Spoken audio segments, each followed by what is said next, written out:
shake, come back to it. Easy touchdown for Atlanta. Falcons had a 14-0 lead, and Tom Brady and the offense could get nothing going in the first half. And a big part of it was protection. One, you're getting beat, and then two, there's no plan here for the pressure, for the blitz answer. That's the story of the first half. A bad plan to handle blitz. So it's 17-0 in favor of Atlanta, but then here comes Brady starting to cook in the third quarter. Look at this strike. Greeny, look at this throw, man. Like, watch it from the back angle. You're going to see Tom Brady go from his left, scan back to the right, snap the head, and then watch this absolute rope to Mike Evans by Tom Brady. And so went 17-7 after Leonard Fournette would score on the next play. But the Falcons continue to be hot. This is Hayden Hurst. It's 24-7. Easy touchdown. You get man coverage. You slip inside. It's a great throw by Matt Ryan to Hayden Hurst. But I love the fact that they come back. Tom Brady gets that ball out of his hands to Chris Godwin. A physical touchdown at the end line. That made it 24-14, and then here comes Gronk, and now they're cooking again, and then it's going to be Leonard Fournette taking it in, and Dan, they're right back in at 24-21. Yeah, a little bit of rhythm. You got Gronk one-on-one, and then the physicality of their run game. Leonard Fournette finishes, and Tampa Bay starting to get something going on offense. And here comes the moment. Bucs down 27-24, 6 minutes to play. Antonio Brown, welcome to the end zone. What a throw. I mean, you talk about a laser from Tom Brady, 43 years old. I don't want to hear it. That ball was absolutely ripped, and then that defense got going a little bit. Pressure package finally got to Matt Ryan. Easy sack for that defense. The defense holds on. AB scores for the first time as a Buccaneer. Brady throws for 390. Tampa, the win. My comments to the team after the game is, if we could play 30 minutes like that, why the hell can't we play 60? And it's frustrating. But Tom he's always been a fourth quarter player, so it's kind of what we expect to do. So the coach wants to know, why is it that we can play that way for 30 minutes and we can't play that way for 60? Ryan Clark, you answered that question in our meeting this morning. It's very simple. The first 30 minutes, this is Bruce Arians' team. Yes. The second 30 minutes, it's Tom Brady's team. There goes your answer. Bruce wanted an answer. I just gave you one. This is why they should bring me in as a consultant. When you look at this team, you listen to Dan speak about this team not being prepared or not having answers for the blitz, not having that understanding. That's because they prepared all week to be a certain thing. They thought that they could be the whatever the hell we want to do Tampa Bay Buccaneers, like he said last week, but they weren't. And now in the second half, you get behind. Tom Brady starts to direct. Tom Brady starts to get Leonard Fournette lined up with the Keanu Neal rush that he couldn't get him lined up with the first half. And now you're hitting AB because you're finding the matchups. That's about Tom Brady. That's about Tom Brady understanding how to get teams over the hump, understanding how to use his individual matchups to the best of his ability. And then you watch Todd Bowles' defense and Devin White begin to put pressure on Matt Ryan. This is the team that plays better when they're backed against the wall, because they forget about all the stuff they talked about all week, all the things that Bruce Arians said or Byron Leftwich said all week. And now it's all right, Tom, you tell us how to get there. And this is the way they need to start every week. This is the way they need to understand how to win, because when you have those great skill players and the greatest of all time playing quarterback, let him run the show. And Bruce Arians has to relinquish that control. Rex is nodding his head vigorously over here. Yeah, because look, you have Tom Brady. Act like it. Like, just realize that you have Tom Brady. Like, why do we have to wait 30 minutes to realize we have him? And then next week, I'm going to show you how smart I am. Here's the game plan. And like, he's got to be like, what are we doing? For the love of God, we have Tom Brady.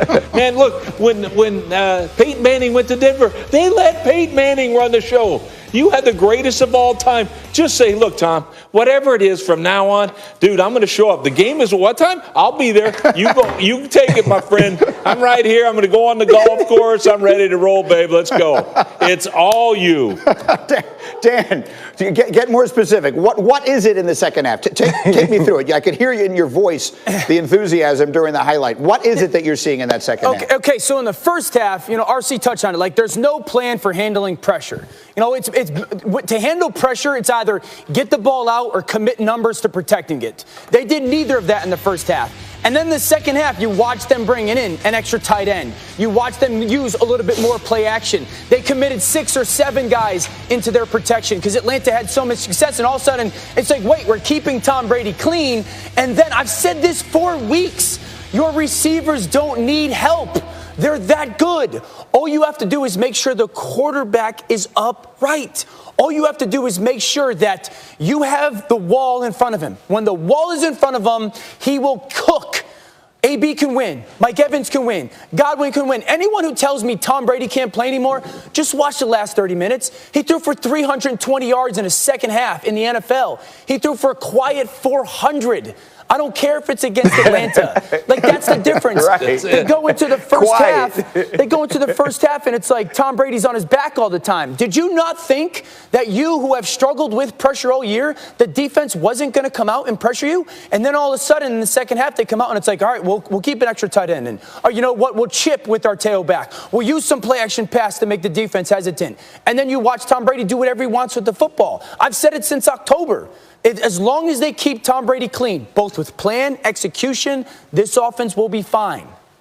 Look, it's a week-to-week league, and we'll get through some of the other results as we go. But on a weekend where Green Bay didn't look all that good and the Rams suffered an embarrassing defeat and a lot of other...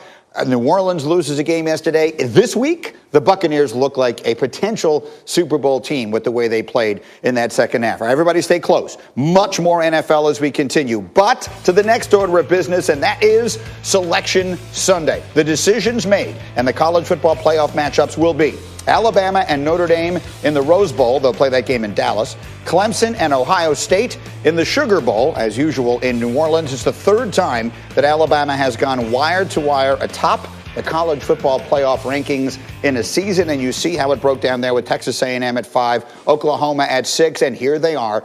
Those who have been covering it for us all through the season, Heather Dinich and Paul Feinbaum, getting up early for us here. Heather, I texted you during the Saturday night, during the Clemson-Notre Dame game, and I said, could Notre Dame get blown right out of this playoff? And we were sort of speculating whether or not it could happen. Why didn't it? Why did the committee leave them in it for? Because everyone has to remember that it is the entire body of work. We tend to get wrapped up in the moment. Oh my gosh, they got blown out. This is terrible. But the previous 10 games, including a win earlier in November against a top 4 Clemson team, that still counts. Yes, the committee absolutely reconsidered that win after what they saw on Saturday and recognized that it was a totally different game against a totally different Clemson team. But they still give them credit for the win as a win on the road against a top 15 North Carolina team. At the end of the day, this committee, whether you agree with the picks or not, used its protocol. Strength of schedule is one of them, and the Irish beat the Aggies in that aspect in that committee meeting room. So, Paul, that was the decision they made. Was it the right one?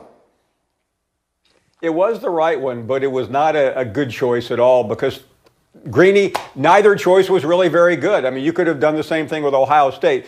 This committee used the protocol. They had one significant win of the two, and it was, as Heather says, the Notre Dame win against Clemson. That trumped everything else. A&M did not have a really good cause. I mean, they play in a great league, but their signature win was over Florida, which suffered its third loss of this season. And, you know, let's not think that this committee doesn't also think about the matchups. I believe they do. And as they were discussing it, I'm sure somebody was thinking to themselves, they may not have said it out loud, do we really want to see Alabama and Texas A&M in the national semifinal? We see that game every year in the SEC. We've already seen it this year.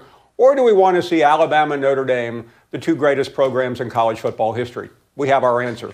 Yeah, we got the 4 brand names in there, right? There's no question of that. It's Bama and Clemson and Ohio State, who have been the preeminent programs in the sport in recent years, and then Notre Dame, which with all of that history and everything else. The Ohio